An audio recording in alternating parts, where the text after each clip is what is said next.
지난주에 모두 마치고 이번 주부터는 누가복음으로 말씀을 전해드리려고 합니다. 요한복음이나 누가복음이나 모두 예수님에 대해서 기록을 하였기 때문에 비슷한 내용들이 일부 있지만 바라보는 관점은 많이 다릅니다. 다들 아시겠지만 예수님께서는 하나님이시면서 한편으로는 완전한 사람의 모습으로 이 땅에 머무르셨습니다.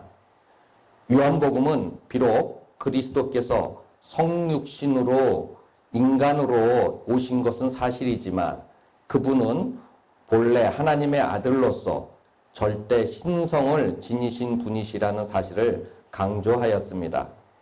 그렇기 때문에 기록자인 사도 요한은 요한복음 20장 31절 말씀에서 오직 이것을 기록함은 너희로 예수께서 하나님의 아들이심을 믿게 하려 함이요 또 너희로 믿고 그 이름을 힘입어 영생을 얻게 하려 함이니라 라고 하였습니다. 한마디로 말해서 사도 요한은 요한복음에서 그리스도의 신성, 그리스도께서 하나님과 동등하심을 특별하게 강조해서 기록하였습니다. 반면에 누가복음은 예수님께서 완전한 사람이 되심과 세상 모든 사람들을 죄로부터 구속하실 구원자로 되심을 강조하였습니다. 우리가 마태, 마가, 누가복음을 같은 시야로 보고 기록했다고 해서 공간복음이라고 하는데 공간복음서들은 비슷하면서도 조금씩 다른 것은 복음서를 수신할 독자층이 다르기 때문에 그렇습니다. 마태가 유대인들을 대상으로 기록하였고 마가는 로마인들을 1차 독자층으로 보고 기록했습니다. 누가는 로마 제국 내에 있는 헬라적 배경을 가진 이방인 기독교인들을 1차 대상으로 삼고 있습니다. 누가복음 오늘 본문 말씀 1장 3절 말씀을 보면 기독교로 개종한 데오빌로 각하라는 로마의 고위직 사람에게 보내는 형식이지만 로마에 흩어져 있는 성도들을 생각하면서 기록했습니다. 누가는 데오빌로에게 누가복음을 쓴 다음에 사도행전도 기록해서 보냈습니다. 누가복음을 잘 표시해 두시고 사도행전 1장 1절과 2절 말씀을 읽겠습니다. 데오빌로여 내가 먼저 쓴 글에는 물은 예수께서 행하시며 가르치시기를 시작하신부터 그가 택하신 사도들에게 성령으로 명하시고 승천하신 날까지의 일을 기록하였노라. 누가복음과 사도행전은 로마 제국 내에 있는 헬라적 배경을 가진 이방인 기독교인들을 염두에 두고 기록했지만 형식은 데오빌로라는 로마의 고위관리 한 사람에게 보내는 형식입니다. 한 사람한테 굉장히 긴 편지를 썼다고 할 수 있죠.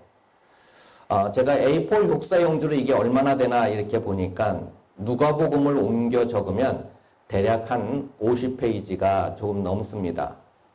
사도행전은 대략 한 50페이지 정도 되고요. 합하면 100장 가까운 분량의 편지를 썼습니다. 성도 여러분, 한 사람한테 편지를 길게 써본 그런 기억들 있으세요? 편지를 쓰면은 몇 장이나 쓰시려나요? 한 10장 정도까지 쓰신 분 계시려나요? 그러고 보니까 저도 직장 다닐 때 어느 상사에게 긴 편지를 쓴 적이 있었네요. 예. 제가 당했던 일이 참 억울한 일을 당해서 그분한테 가서 따지려고 이렇게 생각이 들었는데 직접 찾아가서 마주쳐서 말을 하면은 제가 화가 나서 입에서 거친 말이 나올 것 같더라고요. 그래서 생각해서 이거 말은 하고 싶은데 어떻게 해야 되나 싶어서 제가 PC로 편지를 썼습니다. 그래서 막 한 2달간 썼다 지웠다 썼다 지웠다 하면서 썼더니 한 15장을 썼더라고요. A4로. 하여간 뭐 제 인생에서 제일 길게 쓴 편지였던 것 같습니다. 아무튼 누가복음의 기록은 한 사람을 향한 깊은 관심 속에서 출발했습니다. 본문 말씀에서 사가랴는 제사장으로서 아내는 엘리사벳인데 이 두 사람에 대해서 말씀에서 이렇게 기록하셨습니다. 6절에서 7절 말씀을 다 함께 한 목소리로 읽으시겠습니다. 이 두 사람이 하나님 앞에 의인이니 주의 모든 계명과 규례대로 흠이 없이 행하더라. 엘리사벳이 잉태를 못함으로 그들에게 자식이 없고 두 사람이 나이가 많더라. 6절 말씀에서 두 사람이 의인이고 주님의 모든 계명과 규례대로 흠이 없이 행했다고 말씀하시고 있습니다. 이 말씀만을 보면 우리는 그 다음 구절에서 이런 게 떠오르지 않으세요? 두 사람이 복을 받았더라 라는 이런 말씀이 예상되거나 연상되지 않으시나 모르겠습니다. 하나님 앞에서 의롭게 살았고 또 하나님의 말씀을 지켜 행해서 흠없이 살아온 사람들이라면 당연히 복을 받고 복을 누려야 된다 이런 생각이 들지 않으시나요? 그런데 7절의 말씀이 어떻게 말씀하고 계시나요? 두 사람에게 자식이 없으며 그런 상태에서 나이가 많아져서 이제는 자식을 기대할 수 없는 나이가 되었습니다. 우리는 이럴 때 이런 생각 들지 않으시나요? 하나님, 제가 의롭게 살고 하나님의 말씀을 지키고 흠없이 살았는데 왜 제가 이런 일을 당하나요? 왜 저에게 자식의 복을 주지 않으시나요? 자기 마음대로 살고 말씀대로 살지 않는 많은 사람들도 그들이 갖고 있는 자식의 복을 왜 저에게는 주지 않으시나요? 하며 원망스럽거나 불평이 생기지는 않으시나요? 나는 예수님 잘 믿고 따르며 말씀 순종하면서 살아가는데 경제적으로 어렵고 겨우겨우 살아가고 있고 예수님 안 믿고 세상 욕심대로 살아가는 다른 사람들은 어려움도 없고 돈 걱정도 안 하고 살아가는가 하면서 실망하거나 낙담하지는 않으시나요? 창세기 말씀에 나오는 야곱의 아들 요셉이 아마 그랬을 것 같습니다. 야곱이 다른 아들들보다 요셉을 더 이뻐했을 뿐인데 요셉이 형들의 시기를 받아서 애굽으로 종으로 팔려가지요. 그리고 애굽 고위 관리 집에서 종으로 성실하게 일했을 뿐인데 모함을 받아서 감옥에 갇혀 지내는 고통을 겪습니다. 그랬던 그 요셉이 나중에 형들한테 뭐라고 말하나요? 하나님께서 이스라엘을 구원하시려고 요셉 자기 자신을 애굽으로 먼저 보내셨다고 고백하고 있습니다. 요셉이 고통스러운 시간을 보내고 애굽에 상당한 기간을 머무는 동안에도 그는 하나님의 계획을 깨닫지 못했을 것입니다. 아마 그저 그 기간이 힘들고 고통스러웠을 것입니다. 그러나 모든 일이 하나님의 계획 가운데 진행되고 난 이후에 하나님의 뜻을 알았습니다. 시편 37편 24절 말씀 보면 저는 넘어지나 아주 엎드러지지 아니함은 여호와께서 손으로 붙드심이로다. 내가 쓰러지고 넘어져도 고꾸라지지 않는 것은 하나님께서 나를 그 크고 강한 손으로 붙들고 계시기 때문입니다. 시편 94편 14절 말씀을 보면 여호와께서는 그 백성을 버리지 아니하시며 그 기업을 떠나지 아니하시리로다. 하나님께서는 그 택한 백성을 결코 버리지 않으시고 포기하지 않으십니다. 이 세상에서 가장 향기로운 향수는 발칸산맥의 장미에서 나온다고 합니다. 그런데 제조업자들이 그 발칸산맥의 장미를 가장 춥고 어두운 시간인 자정에서 새벽 2시 사이에 딴다고 합니다. 그 이유는 발칸산맥은 고도가 높고 기후가 혹독해서 낮에는 뜨겁고 햇볕이 강하지만 밤에는 기온이 급격하게 떨어집니다. 이런 어떤 극한의 기후 조건에서 자란 장미는 자기 스스로를 보호하기 위해서 한밤중에 가장 향기로운 향을 더 많이 품어냅니다. 인생의 향기도 가장 극심한 고통 중에서 생산되지 않을까요?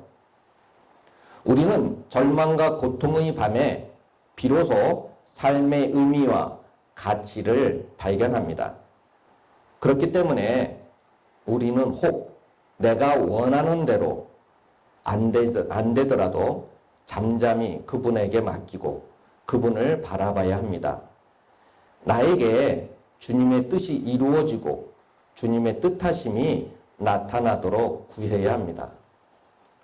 로마서 8장 32절 말씀을 보면 자기 아들을 아끼지 아니하시고 우리 모든 사람을 위하여 내어주신 이가 어찌 그 아들과 함께 모든 것을 우리에게 은사로 주지 아니하시겠느냐.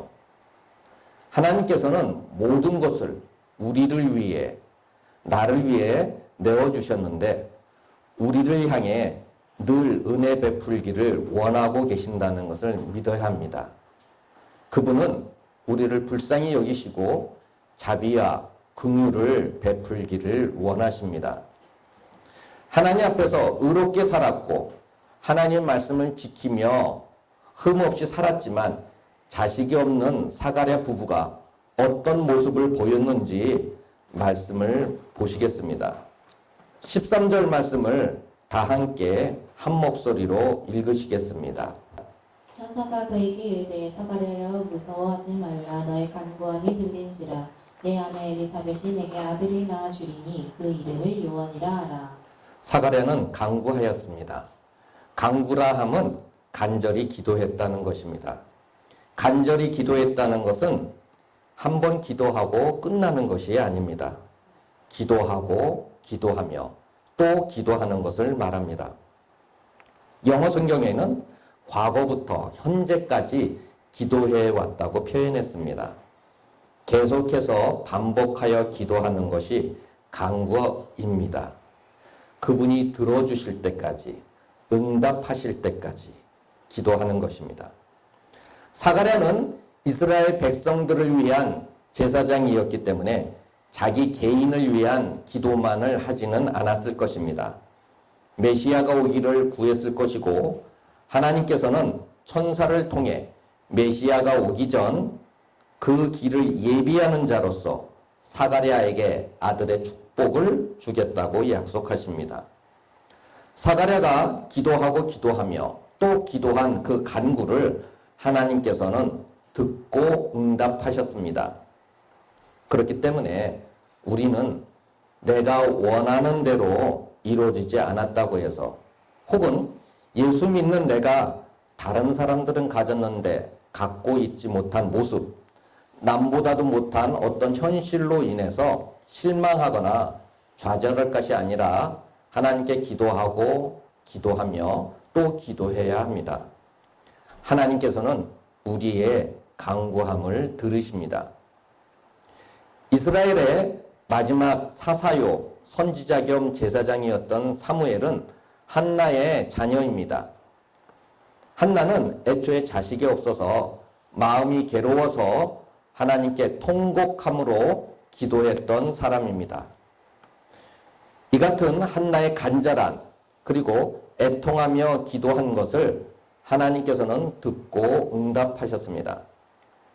한나는 사무엘을 얻고 나서 엘리 제사장에게 고백하기를 사무엘상 1장 27절 말씀에서 이 아이를 위하여 내가 기도하였더니 내가 구하여 기도한 바를 하나님께서 내게 허락하셨다고 말하였습니다.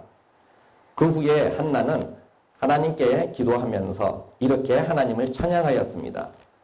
사무엘상 2장 4절로 10절 말씀을 찾아서 읽으시겠습니다. 용사의 활은 꺾이고 넘어진 자는 힘으로 띠를 띠도다. 풍족하던 자들은 양식을 위하여 품을 팔고 줄이던 자들은 다시 줄이지 아니하도다. 전에 임신하지 못하던 자는 7을 낳았고 많은 자녀를 둔 자는 쇠약하도다. 여호와는 죽이기도 하시고 살리기도 하시며 수월에 내리게도 하시고 거기에는 올리기도 하시는도다. 여호와는 가난하게도 하시고 부하게도 하시며 낮추기도 하시고 높이기도 하시는도다. 가난한 자를 진토에서 일으키시며 빈궁한 자를 거름더미에서 올리사 귀족들과 함께 앉게 하시며 영광의 자리를 차지하게 하시는도다. 땅의 기둥들은 여호와의 것이라 여호와께서 세계를 그것들 위에 세우셨도다. 그가 그의 거룩한 자들의 발을 지키실 것이요 악인들을 흑암 중에서 잠잠하게 하시리니 힘으로는 이길 사람이 없음이로다. 여호와를 대적하는 자는 산산이 깨어질 것이라 하늘에서 우레로 그들을 치시리로다. 여호와께서 땅끝까지 심판을 내리시고 자기 왕에게 힘을 주시며 자기의 기름 부음을 받은 자의 뿔을 높이시리로다 하니라. 성도 여러분들의 이해를 도와드리기 위해서 사무엘상 2장 4절로 10절 말씀을 제가 쉬운 성경으로 다시 읽겠습니다. 제가 읽을 때 보시면서 주의 깊게 살펴보시면 좋을 것 같습니다. 용사들의 활은 부러졌도다. 넘어진 자가 힘을 얻었도다. 부자들은 이제 먹을 것을 위해 일해야 하고 가난한 자가 배불리 먹게 되었도다. 아기를 낳을 수 없던 여자가 지금은 7을 낳았고 아들을 많이 둔 여자는 슬픔에 빠져 있다. 여호와께서는 사람을 죽게도 하시고 살게도 하신다. 여호와께서는 사람을 죽은 자들이 있는 곳으로 내려보내기도 하시고 죽은 자들을 다시 일으키기도 하신다. 7절 여호와께서는 사람을 가난하게도 하시고 부유하게도 하신다. 여호와께서는 사람을 낮추기도 하시고 높이기도 하신다. 여호와께서는 가난한 사람을 흙먼지에서 일으키시고 궁핍한 사람을 잿더미에서 건져 올리신다. 여호와께서는 가난한 사람을 귀족들과 함께 앉게 하시고 영광의 자리를 차지하게 하신다. 여호와께서 땅에 기초를 놓으셨고 그 기초 위에 세계를 세우셨다. 여호와께서는 자기의 거룩한 백성을 지켜주시며 악한 사람을 어둠 속에서 잠잠하게 하신다.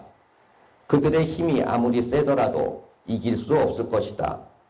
여호와께서는 자기 원수를 물리치시고 그들을 향해 벼락을 내리신다. 여호와께서 온 땅을 심판하실 것이다. 여호와께서는 자기 백성에게 힘을 주시며 자기가 기름 부어 세운 왕을 강하게 하실 것이다. 한나는 하나님께서 어떤 하나님이신지 기도로 잘 표현하고 찬양하였습니다.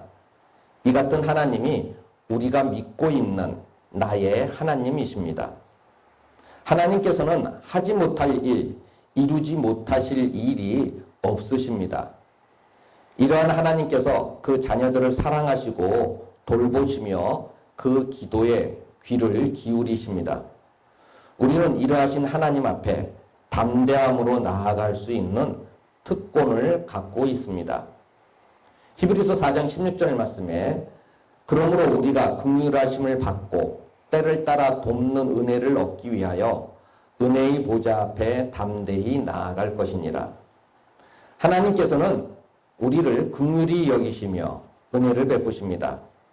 우리가 어렵고 힘들 때, 낙심되고 낭망하게 될 때 은혜의 하나님, 자비롭고 긍휼히 여기시는 하나님 앞에 나아가는 여러분들 되시기 바랍니다. 그리고 우리가 하나님 앞에서 간구할 때에 내 뜻이 아니라 그분의 뜻대로 이루어 주시기를 구해야 합니다. 조금 전에 읽으신 사무엘상 2장 7절 말씀을 다 함께 한 목소리로 읽으시겠습니다. 여호와는 가난하게도 하시고 부하게도 하시며 낮추기도 하시고 높이기도 하시는도다. 하나님께서는 때로 가난하게도 때로 부유하게도 하시고 또한 때로 사람을 높이시고 때로는 낮추십니다. 우리가 생각할 때는 믿는 사람은 가난한 것이 아니라 부유하게 되고 낮아지는 것이 아니라 높아져야 한다고 생각할 수 있습니다. 그러나 그것은 우리 생각이고 내 생각일 뿐입니다. 하나님께서는 때로 우리를 가난하게 하실 때도 있고 낮아지게 하실 때도 있습니다. 가난하고 부유하며 높아지고 낮아지는 것이 다 하나님의 손 안에 있습니다. 우리는 기도할 때 구체적으로 기도해야겠지만 또한 모든 것이 하나님의 뜻 가운데 이루어 주시기를 구해야 합니다. 다윗도 하나님의 어떠하심에 대하여 이렇게 기도했습니다. 역대상 29장 11절부터 13절 말씀을 보면 여호와여 광대하심과 권능과 영광과 이김과 위엄이 다 주께 속하였사오니 천지에 있는 것이 다 주의 것이소이다. 여호와여 주권도 주께 속하였사오니 주는 높으사 만유의 머리심이니이다. 부하기가 주께로 말미암고 또 주는 만유의 주제가 되사 손에 권세와 능력이 있사오니 모든 자를 크게 하심과 강하게 하심이 다 주의 손에 있나이다. 우리 하나님이여 이제 우리가 주께 감사하오며 주의 영화로운 이름을 찬양하나이다. 모든 것이 다 하나님의 것이라고 하고 있습니다. 부귀영화가 다 하나님께 달려있고 모든 것의 주인이신 하나님께서 모든 사람들에 대하여 크게 하시고 강하게 하시는 것이 다 하나님의 손에 있다고 하였습니다. 그러면서 이 모든 것에 대해 하나님께 감사하고 하나님을 찬양한다면서 다윗은 기도를 마치고 있습니다. 우리를 향하신 하나님의 사랑은 포기하지 않으십니다. 그렇기에 하나님의 사랑이 있는 곳에는 절망이 없습니다. 그 사람은 안 돼. 그 사람은 희망이 없어. 하는 말들은 사람에 대해서 하는 말들입니다. 하나님께서는 우리를 한 번도 포기하신 적이 없으시고 소망을 버리신 적이 없습니다. 예수님을 3번이나 부인하고 저주까지 한 베드로조차 품으시고 큰 사명을 주셨습니다. 나와 항상 동행하여 주시고 나보다 나를 더 사랑하시고 나를 포기하지 않으시는 하나님의 은혜와 사랑이 그 자녀들과 함께 하십니다. 이러하신 하나님이 믿는 성도들, 여러분들의 하나님이십니다. 우리는 살다가 내가 바라는 것, 내가 원하는 것을 얻지 못하거나 내가 믿지 못하는 다른 사람들보다 믿지 않는 다른 사람들보다 처지고 부족하다 여겨져서 낙담되거나 실망할 때가 있습니다. 그럴지라도 우리를 향해 한없는 사랑과 은혜 베풀기를 즐거워하시며 우리의 간구를 들으시는 하나님 앞에 나아가 간구하는 우리 모든 성도님들 되시기를 바랍니다. 기도하시겠습니다.